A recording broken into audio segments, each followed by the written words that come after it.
क्योंकि मैं लालबत्ती एरिया में रहती हूँ तो मुझे सारी लड़कियों पे नज़र आता है। जो बच्ची मैं ढीठ हूँ कुछ भी बोले वो लोग बोलता है बहुत थेथर है, ढीठ है, मतलब। और मेरा एक जुनून है, सपना है कि मैं ये चाहती हूँ कि किसी भी हालत में कोई भी लड़की बलात्कार ये शिकार ना हो, मतलब बिकने का शिकार ना हो।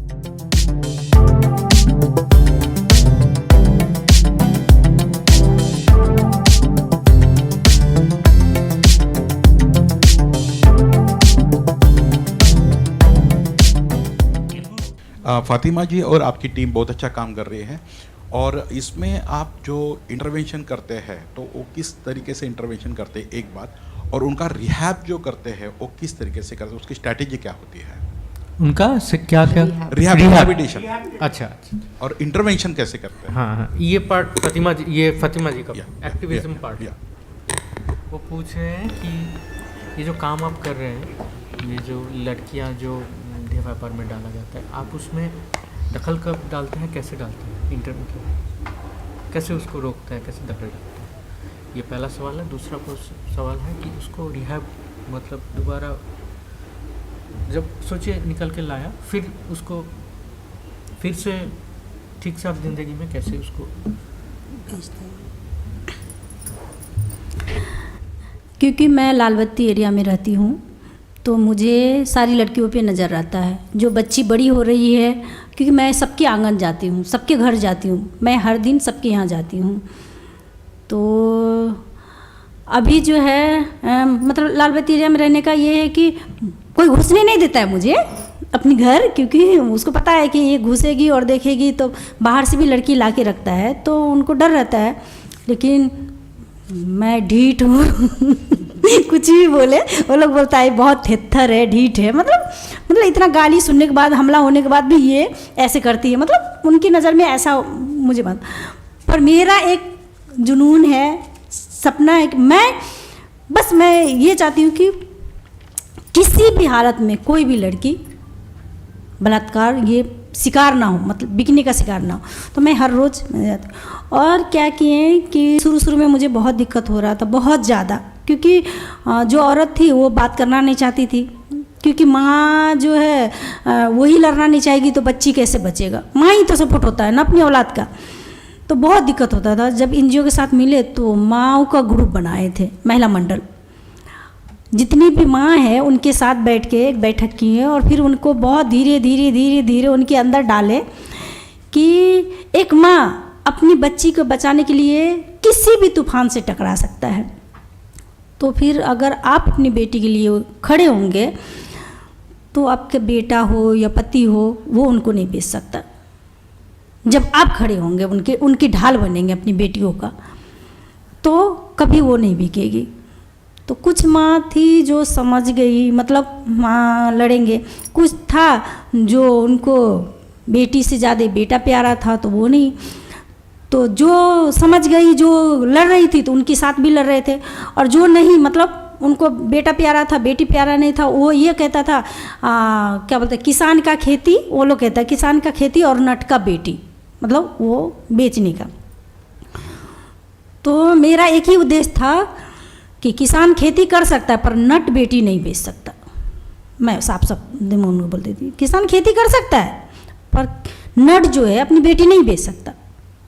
और क्या है कि जब भी कोई लड़की खतरे में रहती है कि अब वो बिक जाएगी, मतलब वो जब उनका सिलसिला शुरू होता है ना, तो बड़े बड़े लोगों को मतलब खबर देना शुरू होता है कि ये लड़की, तस्वीर उनका भेजता है कि ये लड़की बड़ी हो रही है, तो कस्टमर खोजना शुरू हो जाता है कि इनको, क्योंकि पहली बार बहुत सारे डिमांड में वो लड़की को भेजा जाता है, बहुत पैसे देके उसका डिमांड होता है, पैसा देता है।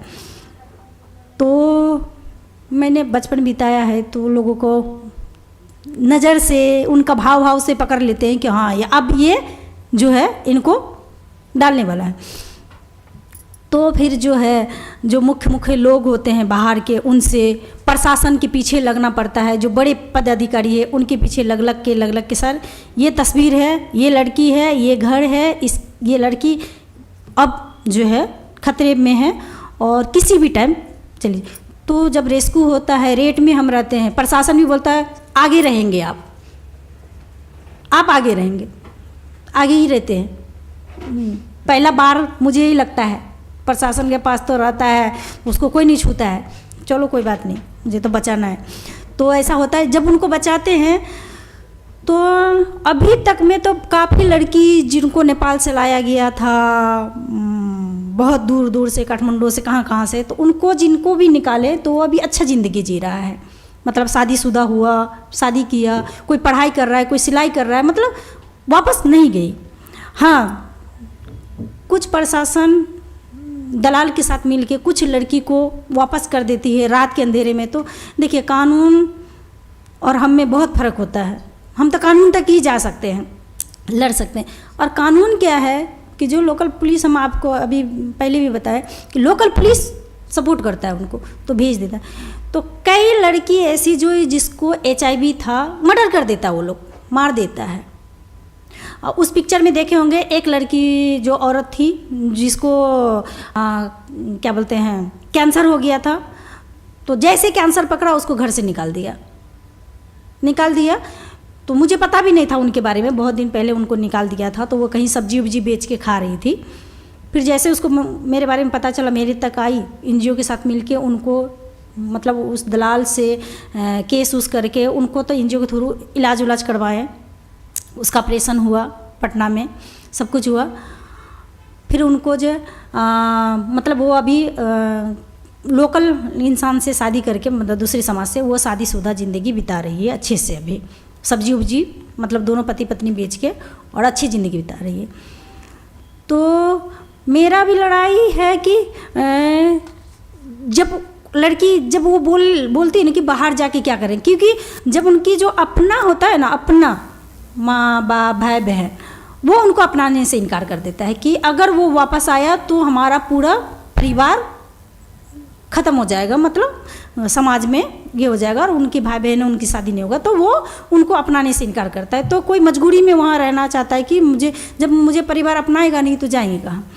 तो क्या किए हमने कि जो दलाल के साथ जिस घर में रह रहा है, तो उस दलाल से लड़के जैसे प्रॉपर्टी में अपनी बेटी को हिस्सा देते हैं, उसी तरह उस लड़कियों को मैंने हिस्सा दिलवाना शुरू कर दिया।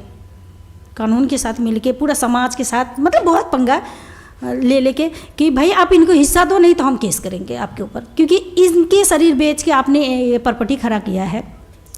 तो बुढ़ापा में तो ये जाएगा नहीं, ये भीख मांगने के लिए, तो इन्हें इस प्रॉपर्टी में हिस्सा दो, नहीं तो हम केस करेंगे। तो बहुत सारी औरत जी है जो बहुत उम्र हो गया है, अब वो नहीं कर सकती है वो धंधा, और उसका कुछ नहीं है, और अभी लगातार सिलसिला चलना शुरू हो गया है कि अब वो लड़की सब जो है खुद लड़ती है कि नहीं मुझे हिस्सा चाहिए, और नहीं दोगे तो मैं फातिमा दी को बोल दूंगी, फिर केस करेंगे, फिर ऐसे करेंगे। तो क्या हुआ ना कि एक नया बदलाव आ गया है कि अब वो अपने हिस्सा लेके दुकान कर रही है, कोई पान की दुकान, कोई चाय की दुकान, कुछ मतलब उनके पास पैसा आ रहा है। और वो क्या किया है कि लाल बत्ती एरिया को मतलब बदलना शुरू हो गया, क्योंकि अब जब मुझे इस प्रॉपर्टी में हिस्सा मिल जाए, मैं इस प्रॉपर्टी के मालिक हूँ, मेरा मर्जी है। पहले खाना खाते रहती थी लड़की लोग, और कस्टमर आता था वहाँ से उठ के उसको जाना पड़ता था। अब क्या है कि वो अपनी मर्जी के बिना, अगर आया बुलाने, ना बोल सकती है, वो खा के उसकी मर्जी, वो कितनी देर में खाएगी, कब जाएगी। और अगर ऐसा होता है तो हम पुलिस के पास चले जाएंगे अगर तुम टॉर्चर करोगे तो पुलिस तो खैर कोई बात नहीं, मीडिया हम लोग क्या करते हैं कि पुलिस जो है ना सुनता नहीं है ना, तो मीडिया कॉन्फ्रेंस करते हैं, क्योंकि मीडिया ऐसा प्लेटफार्म है जो हमें इंसाफ दिला सकता है। तो हम क्या करते हैं कि उन लड़की को लेके मीडिया के पास जाते हैं, वो हाईलाइट करता है, और हमारा अभी सबसे बड़ा सपोर्टर मीडिया है। और मैं मीडिया वालों को जहाँ की भी हो, मैं उनसे दिल से धन्यवाद देना चाहती हूँ, उनके तरफ से भी, अपनी तरफ से भी, क्योंकि इंसाफ का जरिया हमारा मीडिया है। वही हमारी दर्द दुख, हमारी कहानी को दुनिया तक पहुँचाता है, और प्रशासन भी मजबूर होके दलाल के पीछे लगता है। तो मेरा सबसे बड़ा इंसाफ दिलाने वाला हमारा मीडिया भाई है। मैं अपनी और पूरे महिला मंडल जितनी भी मेरी औरतें हैं जो उस दर्द में हैं, उनकी तरफ से उनको न्याय दिलवाने के लिए मैं मीडिया दिल से धन्यवाद देती हूँ आप सभी को। और आप सब हमारे सपने को साकार करने वाले हैं, इसलिए आप सबकी आभारी हूँ मैं। Thank you ma'am.